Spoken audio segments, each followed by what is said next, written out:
Busco un lugar para vivir y descansar, donde no hace falta ni llamar. En el mensaje de hoy te planteo la siguiente pregunta: ¿estás seguro? ¿Tienes la certeza de que andas, de que vives en la voluntad de Dios? Pablo en Romanos capítulo 11, verso 29 nos dice: porque irrevocables son los dones y el llamamiento de Dios. Hermanos, Dios no da regalos para luego quitarlos, ni se olvida de las personas que ha elegido. El problema está en nosotros. No utilizamos los regalos que Dios nos hace, ni tampoco disfrutamos de ellos. Con el llamado ocurre lo mismo. No respondemos y miramos hacia otro lado. En Mateo capítulo 22, verso 14, Jesús nos dice: porque muchos son los llamados y pocos los escogidos. Dios hace el llamamiento a muchos. ¿Por qué son pocos los escogidos? Se puede plantear esta pregunta. La respuesta es que aunque el llamado es universal, son pocos los que responden a ese llamado. No hay muchos que quieran pagar el precio. En Mateo capítulo 7, versos 13 y 14, Jesús nos dice también que sólo se puede entrar en el reino de Dios a través de la puerta angosta y difícil, porque se requiere pagar un precio. La carretera, la autopista al infierno es amplia y la puerta es ancha para los muchos que escogen este camino. La puerta, sin embargo, de acceso a la vida verdadera, a la vida eterna, es muy estrecha y el camino es muy difícil, y son pocos los que la encuentran. El motivo de esa dificultad es porque tenemos que renunciar a muchas de las cosas perversas que este mundo ofrece.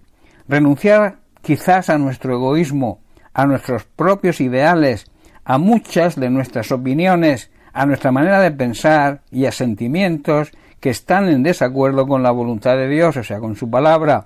Esto significa que debemos ser obedientes a la guía y a la dirección que encontramos en ella, en su palabra.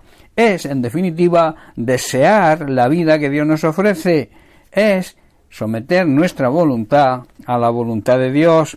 En Lucas capítulo 22, versículo 42, vemos a Jesús marcándonos el camino a seguir, y después de decirle a sus discípulos sobre la necesidad de orar para escapar de toda tentación, y apartándose de ellos una corta distancia, puesto de rodillas, oró al Padre diciendo: Padre, si quieres, pasa de mí esta copa, pero no se haga mi voluntad, sino la tuya.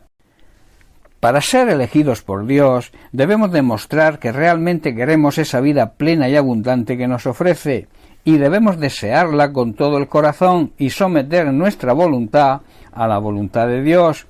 Por tanto, debemos dejar de ser influenciados por lo que el mundo nos ofrece, por las relaciones que nos empujan e influyen a seguir la corriente que siguen las personas que ni creen ni obedecen a Dios, seguramente por egoísmo. Si queremos ser elegidos, debemos obedecer y ser fieles a Dios totalmente. Hay grandes promesas para aquellos que respondan al llamado, porque serán elegidos para servir en la obra de Dios y recibirán dones y se harán acreedores a sus promesas. Aunque los dones y las promesas están a disposición de los elegidos, debemos tener cuidado cuando nos vengan pensamientos y fanatismo fuera de la voluntad de Dios y analizarlos usando el filtro de su palabra y rechazarlos si no están de acuerdo con ella. Lamentablemente hay muchas personas que empiezan bien, pero quizás por envidia espiritual desean los dones de otros y desprecian los dones que Dios les ha concedido a ellas, y acaban mal, aunque sus dones siguen estando ahí, pero estarán inactivos. Cada uno debe ejercitar el don que ha recibido y aceptar los dones recibidos por los demás.